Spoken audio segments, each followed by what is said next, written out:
Howdy, kids. How'd you enjoy the new Scream movie? Personally, I have a few opinions on it, but that's why this is an angry rant. I wouldn't be surprised if other people agree, but it was not the movie I was expecting. Today I want to talk about Scream 5 because I usually don't do movie reviews unless I really like them, really hate them, or I care about the franchise. This is definitely a rant, so this isn't just going to be a review of the movie. I wouldn't give the directors the satisfaction. From one Scream fan to another, I have to ask, did any of you think that this might be the last movie? That this was supposed to wrap up now that Wes Craven has passed away? Or are you just not surprised that the directors who took over his story have made it so open-ended that now they could do whatever they want with it? It's just not the movie we were expecting. When you take it upon yourself to continue one of Wes Craven's most popular stories, and then you don't even know what you're doing because they don't, it really can kill a franchise. All I'm saying is it's almost as if the directors forgot that this isn't just a slasher film, or a horror comedy for that matter. It was supposed to be murder mystery. Wes Craven kept the mystery thriller alive, and that is exactly what this is. It is a mystery that, I don't know if any of you've noticed, it's unsolved. You have people being unmasked at the end of every movie, but does anyone ever question why we still don't know who the killer of the mother was? The boys in the first movie could be lying, covering up for some big ringleader that was supposed to come out and reveal himself. Oh, by the way, Matthew Lillard isn't even in it, even though they said that he might be. If that is supposed to mean that there's another one after this, where he does show up, I mean, that's the only thing that would get me to go again. So I'll tell you what, at the end of this video, I'll explain to you the ending that should have happened. And that if they ever try to write it properly, this is their only way out. What you have to understand about this new movie is it's not even that the killers are surrounding Sidney Prescott or trying to get to come back to Woodsboro. It's a completely different character. New main characters whose origins are so convoluted, you hardly even care about them. What? Like, this was Billy's illegitimate child? Okay. I guess it's cool that I get to see the ghost of Billy, I guess. And the first victim from the first scene looks like she came out of the Mickey Mouse Club. Like, well, Disney Channel. I don't know if they have the fucking Mickey Mouse Club anymore. I don't care. When this girl answers Ghostface's question, what's your favorite scary movie? The writers chose to have her say The Babadook, and It Follows, and things like that, which aren't even great references if you want to watch these movies 10 years from now and you don't know what they are, you're just going to end up watching crap. It Follows? It may be popular now, but it's about spreading STDs. Does no one know that? Is that just me? No, it's so much funnier when they had Randy say, Showgirls. Terrifying. And people are like, what the fuck is Showgirls? Classic. Google it. Oh, I see. A great pop culture reference. Not It Follows. What? You know, they didn't even follow Randy's rules, and that's the beauty of it, is yes, you're supposed to break rules, but they have certain things where they used to make fun of the mistakes in other Hollywood films and poke fun at it. Now they're doing it to their own franchise. They're making those mistakes themselves. They don't have something like the Scary Movie movies franchise to cover up for them and make jokes about how silly it is. And now it has to be meta. It's turned into a comedy horror. It's not even a murder mystery anymore. People don't even remember the mystery, the plot. Sidney Prescott. At least in Scream 4, they make the claim right out of the gate that the only way to survive a horror story is to be gay.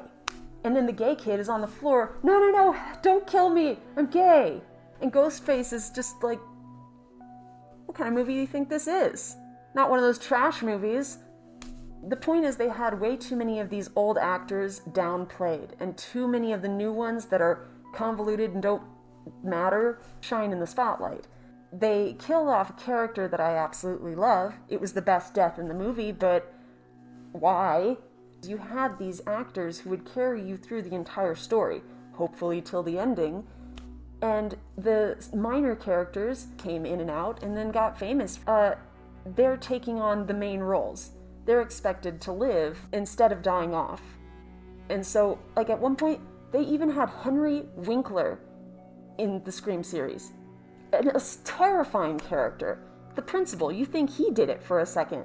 And the scissors and oh my god. And then you realize, wasn't him. He gets slaughtered. That's the Fonz. They killed the Fonz. You're gonna let the Disney kid live longer than the Fonz? The only thing they could do at this point to, like, make me go back and watch something that isn't the ending is putting Matthew Lillard back in there. And he himself said in the first movie that don't the bad guys always come back even though you think they're dead? They're missing out on a lot of really great opportunities here. What you have to understand is Wes Craven was Scream. He was. And when you dedicate a trash movie to a brilliant writer, it's just kind of a slap in the face. His story deserves to be finished properly. I don't know what his wishes were for this whole thing, but I don't think he wanted it left so open-ended that the one you want to dedicate to him is just Scream 5. You know, write something new. Don't drag this out and kill it for all of us. Let it rest in peace with Wes. That's all I have to say to the people who actually directed this, but God knows they'll never see this. Which is why I have so much confidence in telling you who the real murderer is, because I bet they don't even know. And if they do know, they should have just brought it into the light instead of introducing so many new people that we don't care about. Honestly, if you want to know who the killer is, who murdered Sidney Prescott's mom, the boys in the beginning, like I said, could have been liars. They could have had some ringleader convince them, maybe even pay them. Maybe a rich businessman type person who could afford to get so many people in Sydney's life to manipulate her and make her suffer, which we seem to forget was the whole goal of the series. I will kill everyone you love and you get to watch them die before I kill you. And it was supposed to be a hunt for Sydney. This was not about Sydney. And everyone seems to have forgotten Neil Prescott. Who? Oh, the dad. Wait, they said in the first movie the dad couldn't be the murderer. Oh, he's out on business. What a great alibi. Oh, wait, what motive would he have to kill his own daughter? It's probably not his own daughter. His wife was a whore. She slept around and people were like, your mom ruined my parents' relationship when she slept with my dad. And, oh, well, you have a book deal or whatever, and now I'm mad at you for being a celebrity. You're my cousin, but these are a lot of people very close to Sydney who, I mean, maybe her dad could just reach out to and say, hey, look, I know you have a grudge with my daughter. Like, I just want to make her life miserable.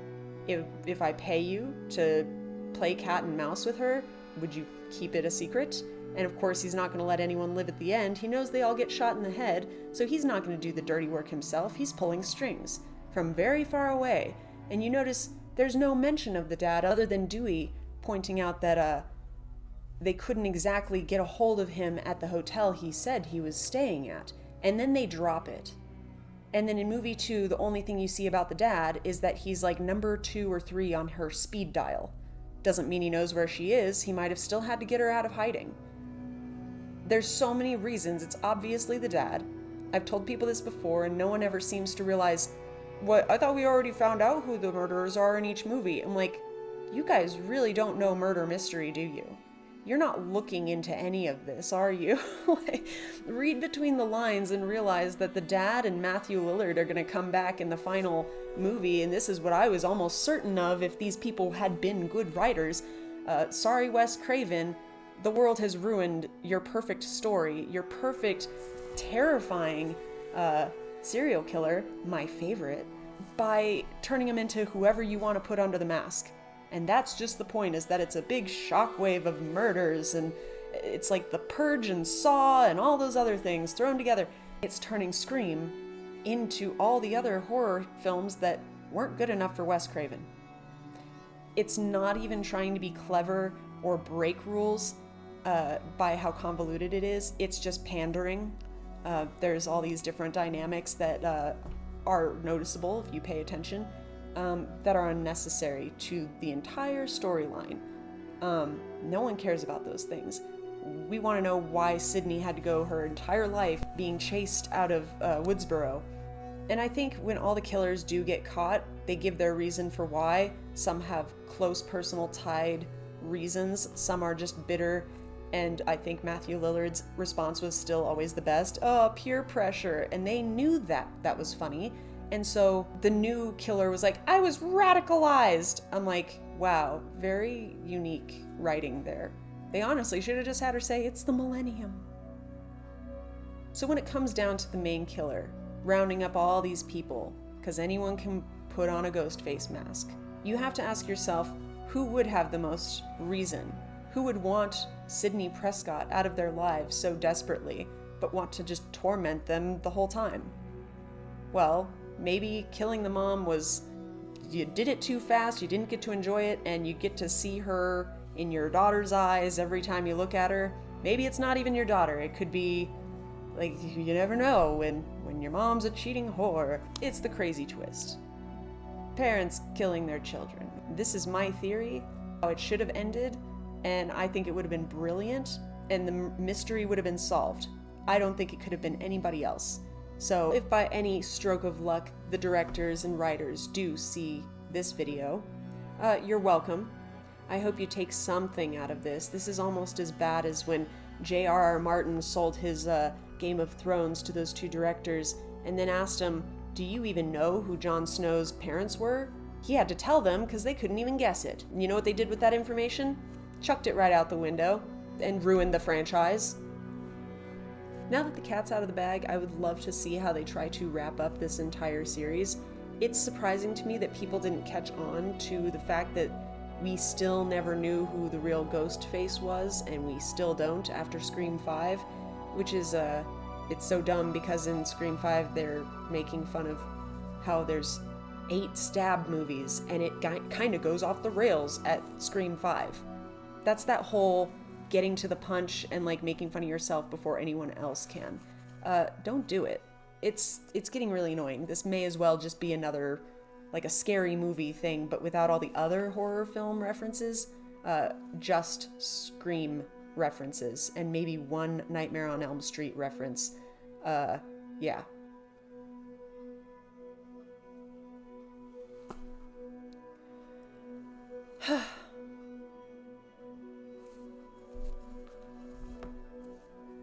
I don't know.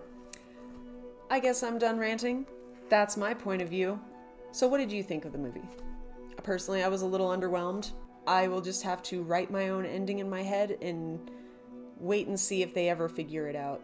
Honestly, I just think Hollywood is collapsing in on itself, and it's kind of sad to see. Another thing that bugged me before the movie was a commercial for sunglasses that had Medusa, and she couldn't look at people until she put on the sunglasses. Yeah, that's a ripoff of The Last Unicorn. Just because a movie or an idea wasn't popular in 1995 doesn't mean you can steal it and use it for your advertisements. Thank you guys so much for letting me vent. I feel a lot better. Feel free to give this a like if Hollywood is pissing you off too right now. I'll see you guys in the next one.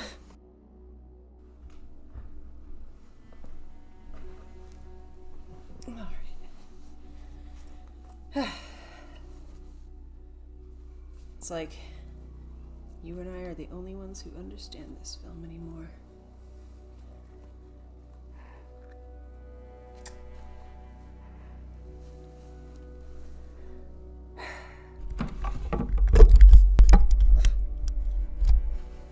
I think I could speak pretty clearly in this. Wes Craven, blah blah blah, Hollywood sucks. You guys want me to write the whole thing? Hollywood?